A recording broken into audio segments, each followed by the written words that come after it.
दोस्तों, एक अभी अभी जन्मा बच्चा एक खजाने का हकदार होता है। वो खजाना कौन देता है?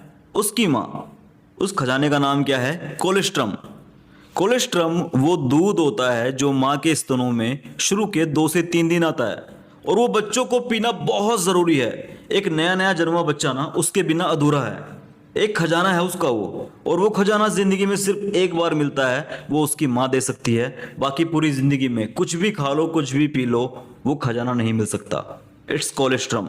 आइए जानते हैं इसके बारे में, ये इतना इंपॉर्टेंट क्यों है एक नए नए जन्मे बच्चे के लिए। देखो, साइंस के हिसाब से कोलेस्ट्रम बच्चे को सिर्फ न्यूट्रिशन ही नहीं देता, बल्कि लाइव इम्यूनिटी भी देता है। देखो समझो, कोलेस्ट्रम में लाइव एंटीबॉडीज जैसे कि आईजीए, साइटोकाइंस, लैक्टोफेरिन और डब्ल्यूबीसी यानी कि व्हाइट ब्लड सेल्स होते हैं, जो सीधे बच्चे की आंतों में जाकर इन्फेक्शन कोजिंग बैक्टीरियाज, वायरस से लड़ते हैं और उनको मार गिराते हैं, जिससे आपका बच्चा बहुत हेल्थी हो जाता है। और कोई कोई होशियार तो ये बोलेगा, यार ये सारी चीजें तो हमें फॉर्मूला मिल्क में भी मिल जाएंगी, यानी कि ये डब्बे वाला मिल्क। नहीं, ये सारी चीजें कभी भी फॉर्मूला मिल्क में ऐड नहीं की जा सकती, क्योंकि मिल्क की जब ड्राइंग होती है ना, तो हीट प्रोसेसिंग से और स्टोरेज में ये चीजें सरवाइव नहीं कर पाएंगी। और सबसे इंपॉर्टेंट बात, कोलेस्ट्रम से मिलने वाली इम्यूनिटी ना माँ के आसपास के वातावरण के जर्म्स के हिसाब से कस्टमाइज होती हैं, जो कभी भी कोई भी कंपनी फॉर्मूला मिल्क में ऐड नहीं कर पाएगी, कभी भी। और कोलेस्ट्रम में जो ग्रोथ फैक्टर होते हैं ना, ईजीएफ और टीजीएफ बीटा,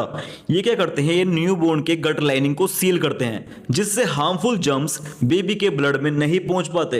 और दोस्तों, इसी वजह से कोलेस्ट्रम पीने वाले बच्चों में डायरिया, सेप्सिस और रेस्पिरेटरी इंफेक्शन का रिस्क बहुत कम हो जाता है। So dear girls, formula milk ना बच्चे को कैलोरीज और बेसिक न्यूट्रिशन तो दे सकता है, बट इम्यून प्रोटेक्शन, वो भी लाइव तरीके से, गट प्रोग्रामिंग और बायोलॉजिकल इंटेलिजेंस बच्चे को सिर्फ कोलेस्ट्रम से ही मिलती है। इसलिए मदर का शुरुआती मिल्क जो सिर्फ 2 से 3 दिन आता है, वो होता है कोलेस्ट्रम, और वो बच्चे के लिए कोई ऑप्शन नहीं है, वो बच्चे की जिंदगी की सबसे पहली वैक्सीन है। याद रखना। शेयर कर दो सभी के साथ।